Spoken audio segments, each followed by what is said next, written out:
Hola, muy buenas a todos. Bienvenidos una vez más a tu canal, Don Plaquetín. Y en esta oportunidad, y en la sección de los planitos de Don Plaquetín, vamos a estar viendo lo que es un integrado, pero no en este caso un integrado en sí. En este caso lo que vamos a hablar es del puente Bridget. Y de este puente Bridget, ¿qué podemos decir? Bueno, ¿qué tan confiable es? ¿Qué tan real es? ¿Qué tan, por así decirlo, cuál es su ideología? ¿Por qué? Porque en internet en el día de hoy hay muchísimos planos, muchísimas versiones de lo que es este puente que te pueden generar dudas a la hora de armar. Que ya casi llegar a las fiestas y que te lo puedas armar de una vez y que digas, bueno, a ver qué tanto suena este. La verdad que tiene una gran potencia, tiene una gran funcionabilidad, pero depende del armado del mismo. Tiene sus complicaciones, no es tan fácil, pero en este video con un poco de ingeniería inversa le vamos a estar sacando todo su potencial. Así que arranquemos. Y vos decís, bueno, no tiene tanta potencia Don Plaquetín. Sí, tiene potencia.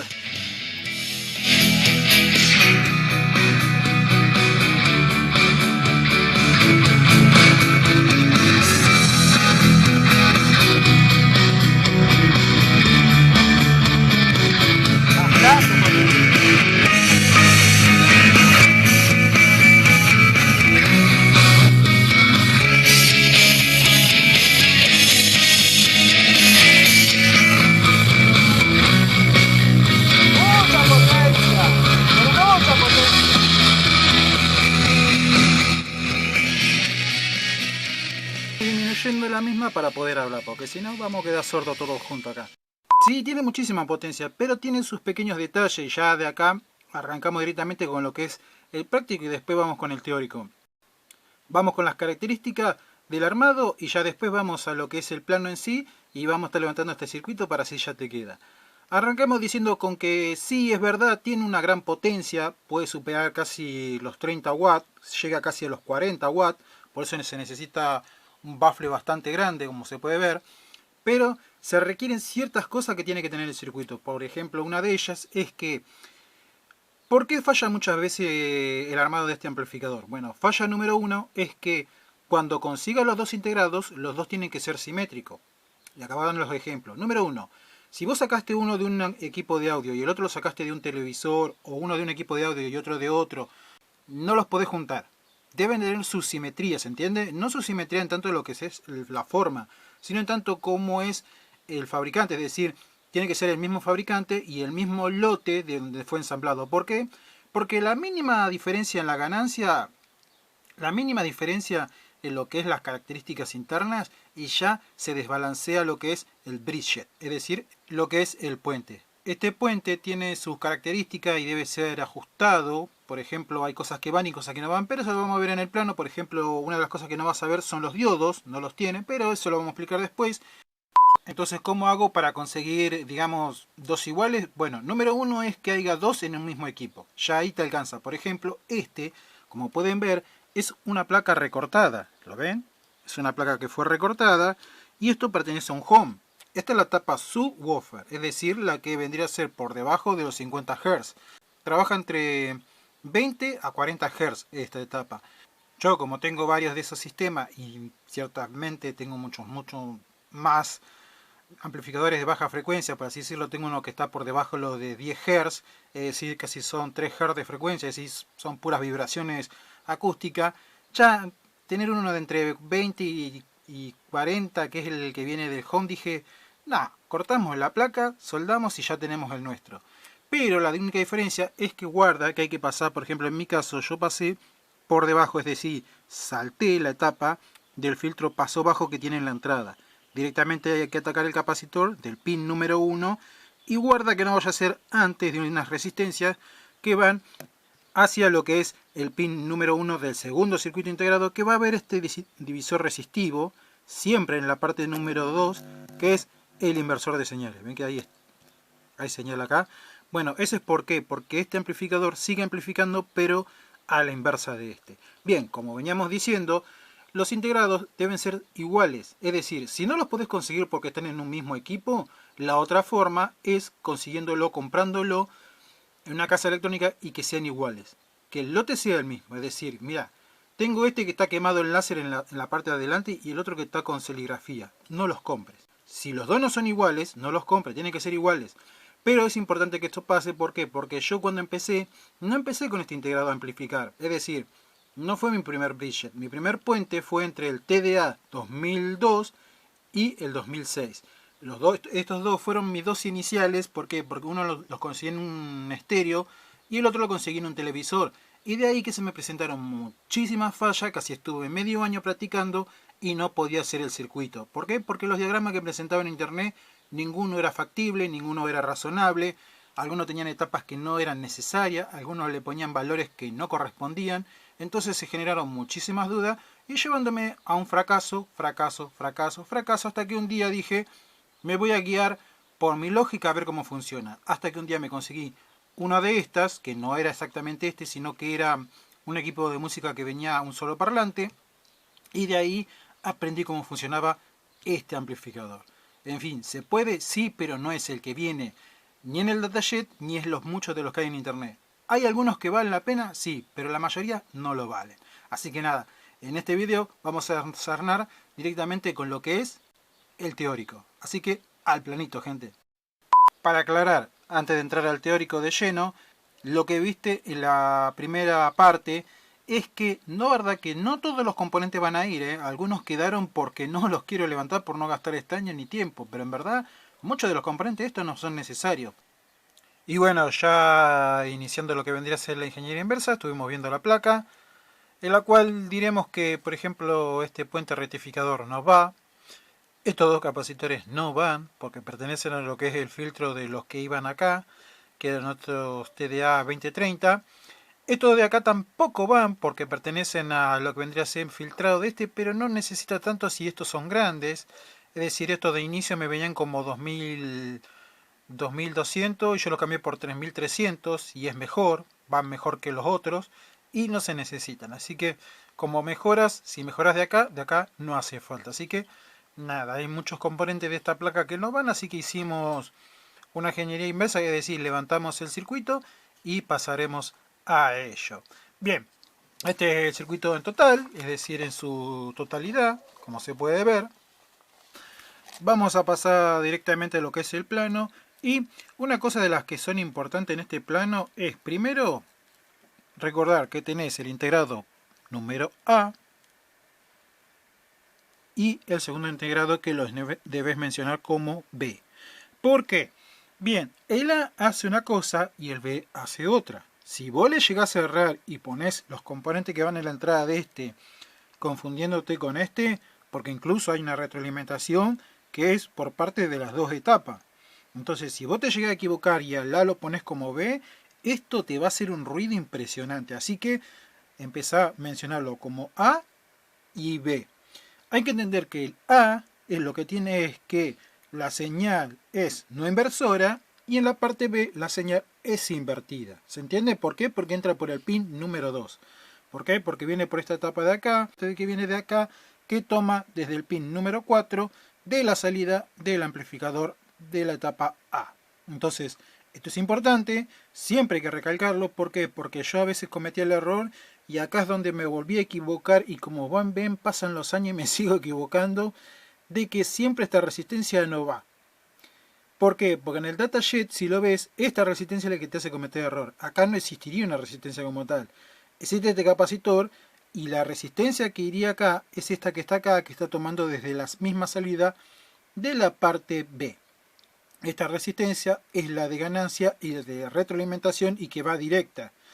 Que en este caso también hace lo mismo, viene por acá, que vendría a ser esta que está acá, pero a la misma vez tiene una caída y acá es donde está la versión diferente que viene en el datasheet, es que primero va la resistencia y después va el capacitor, y en este caso va el capacitor y después la resistencia. ¿Por qué? Porque acá no debe haber corriente continua ni ningún indicio que pueda pasar eso. Entonces, para que eso no pase, es más recomendable que pase por un capacitor y no por una resistencia. ¿Se entiende? Porque es mejor que haya un aterrizaje de continuo a tierra y no que haya una hacia el pin inversor. Entonces, esta es la mejor acople que hay. Por eso es que este pin no debería ir. Hay muchos que hacen esto que va acá, iría aquí, ¿no? Y esto estaría invertido, iría primero la resistencia y después el capacitor. Y hay veces que también de este lado se equivocan. Primero ponen el capacitor y la resistencia abajo. Y así no corresponde. Eso siempre te va a pasar. Así que recordá, en la parte A, en el pin número 1, en el pin número 2, la resistencia de un K va con el capacitor. Primero la resistencia, después el capacitor hacia masa. Y en el integrado B va primero el capacitor y después la resistencia. Bien, como podrán ver acá ha cambiado porque hay algunos que dicen 360, 330, 470, 680. ¿Por qué en el mío dice 1K y yo incluso te podría decir hasta 2,2K? Bueno, esto tiene que ver con lo que es, por así decirlo, la ganancia de retroalimentación, ¿sí? Yo cuánto quiero que tenga, y es decir, cuanto menos corriente fluya en la tapa del pin número 2, mayor va a ser la ganancia y menor va a ser el ruido. Entonces yo prefiero que sea de 1K, en este caso como en este caso. Siempre tienen que ser iguales, no se pueden cambiar, ¿eh? Si acá vos pones 1K, acá debes poner 1K. Si acá pones 680, acá debes poner 680. Pero entendé que cuando más grande es la resistencia, menos ruido va a haber en la línea, pero hay como una pérdida de ganancia. Pero yo prefiero tener pérdida de ganancia de acá, incrementarla desde acá, ¿sí? La reduzco desde acá, pero emito menos ruido. Por eso esta resistencia para mí siempre es de 1K para arriba. En la parte primaria vas a tener un capacitor siempre con negativo hacia afuera, porque hay más positivo en el pin número 1. Y la resistencia que siempre va a masa, para que, si no, esto si vos lo pones así como está, te hace muchísimo ruido. Así que te es recomendable siempre poner la misma resistencia que venís usando acá. Acá puedes poner más valor, no importa, puede ser 10K acá.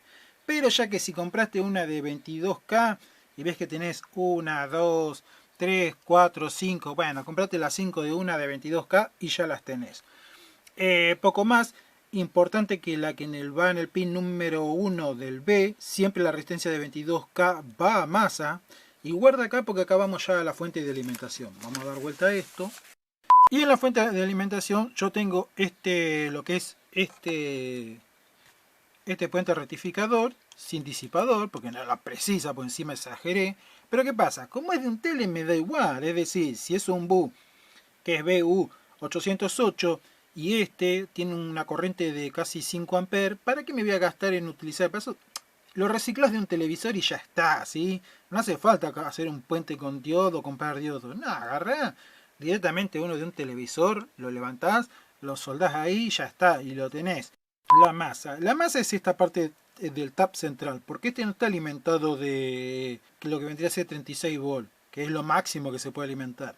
En este está alimentado de 16 más 16, es decir, menos 16 y más 16. Es decir, por la parte de acá tenés en el pin número 5 más B, que es más 16, y en el pin número 3 menos 16. ¿Sí? ¿Se entiende? Bueno, partiendo de esa base, tenemos que en el transformador vas a tener 11,3, y de ese 11,3, cuando lo rectifiques y lo filtres, y acá están los capacitores que yo cambié por 3300 microfaradios, voy a tener una salida de 16 volts, ¿sí? Guarda, porque si vos pones un transformador acá de 12 volts, este se te va a ir muy lejos y cometes el error de poder quemar los integrados. No soportan muchísimo más. Yo acá estoy al límite con menos 16 y más 16. Así que hay que tener cuidado. Siempre es importante conseguir este transformador. Este transformador, por lo menos en la etapa secundaria, tiene que tener mínimo 2 amperes. Y si conseguís uno de 3 amperes, mejor. Ahí está, de 3 amperes. ¿Por qué? Bueno, porque este amplificador exige muchísimo, ¿sí?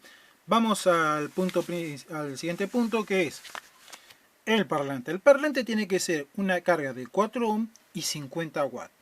Porque vas a tener 40 watts. Guarda, lo vas a tener. Así que te recomiendo que sea de 50 watts. Y cuando el cono, como por ejemplo el que tengo allá acá al lado, ¿se acuerdan el que reciclé? Si es de ese tipo, mejor. Si es de un cono muy grande, mejor. Porque tiene muchísimo golpeo. Como tiene también, le podés poner un tweeter acá, ¿no? Uno para los agudos, que lo va a tirar. Tiene muchísima potencia este amplificador. Así que si lo armás bien, tiene muy buenas cosas, muy buenas características. Así que importante que sea de 50 watts. Porque si le pones uno de 10 para probar y te pasás de volumen, lo pasás a la estratosfera al cono, porque... El snooper es importante. Yo le puse 3.3 ohm, como en el caso de acá, los dos deben ser igual, y un capacitor de 100 nanofaradios, 100 nanofaradios de las lentejitas hacia masa. En el caso de la masa, vuelvo a repetir, nunca hay que equivocarse y decir que la masa, que es el tap central, es el negativo. Guarda acá, esto es menos, no es negativo esto. O sea, esto es masa y este es menos. Acá no se habla de un positivo y un negativo como tal. Se dice menos volt, más volt, es decir, menos 16, más 16 y tap central, que es masa, pero no es negativo. Guarda con eso. Guarda con confundirse con las palabras acá porque nos podemos mandar una. Entonces esto va a masa, ¿sí? Esta parte de masa es elemental porque fíjense que se retruca acá, porque es más generalmente toca las partes de señal, ¿lo ven? En las partes de señal es donde más está la masa. Y lo mismo los salida parlante no va a masa, va...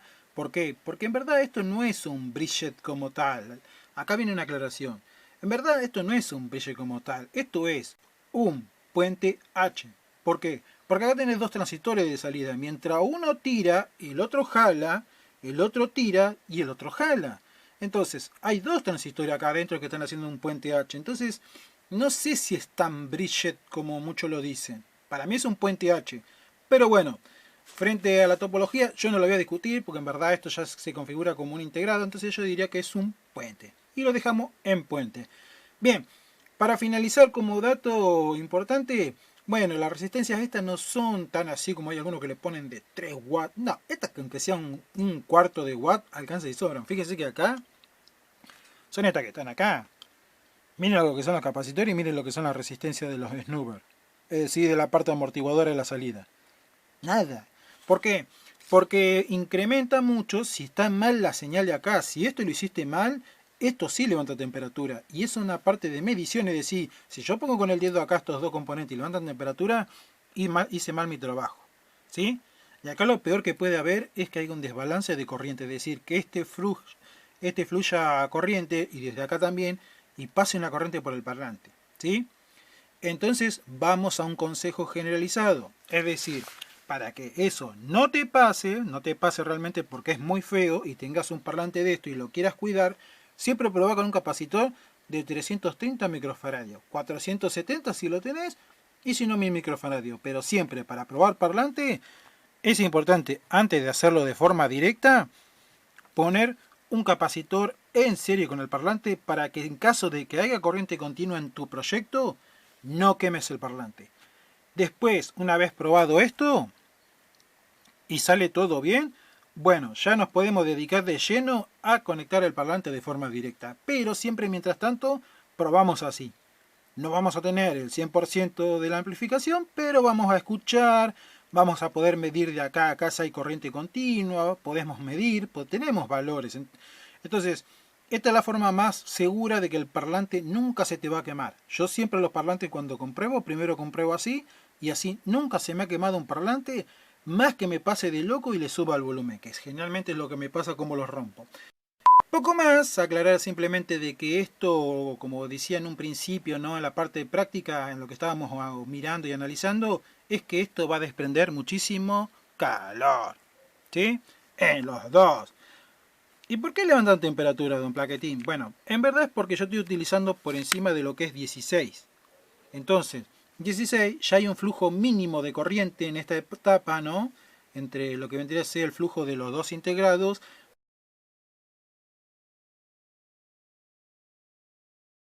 Eso, quieras que no, consume energía, entonces va a disipar. Por eso es importante que tengas siempre un buen disipador. Yo te digo que con este al tira. Yo en un principio decía que no, pero tira, ¿eh? Esto es de lo que vendría a ser de las tarjetas de video. Tira bastante bien, ¿eh? No, no se crean, ¿eh? Yo estuve probando hace un rato, estaba escuchando música y anduvo bastante bien. Bien, y último dato para finalizar es que hay algo que notaste que faltaba. Exacto, son unos famosos dioditos que van hacia la parte de más B y otro diodito que va hacia la parte de menos B. Como si fuera un filtro con unos diodos. ¿Esos diodos para qué están, don Plaquetín? Porque hay veces que lo ponen y hay veces que no. Esos están cuando hay mucho ruido en la línea, ¿sí? Generalmente saben que es como un ruido y se van a dar cuenta porque se siente como una sobresaturación.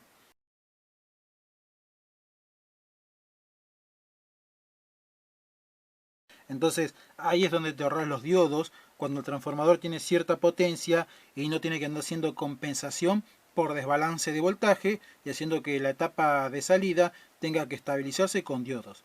Entonces ahí esa parte te la podés ahorrar siempre poniendo un transformador generoso, importante. Entonces ahí ya hablamos de armar amplificadores.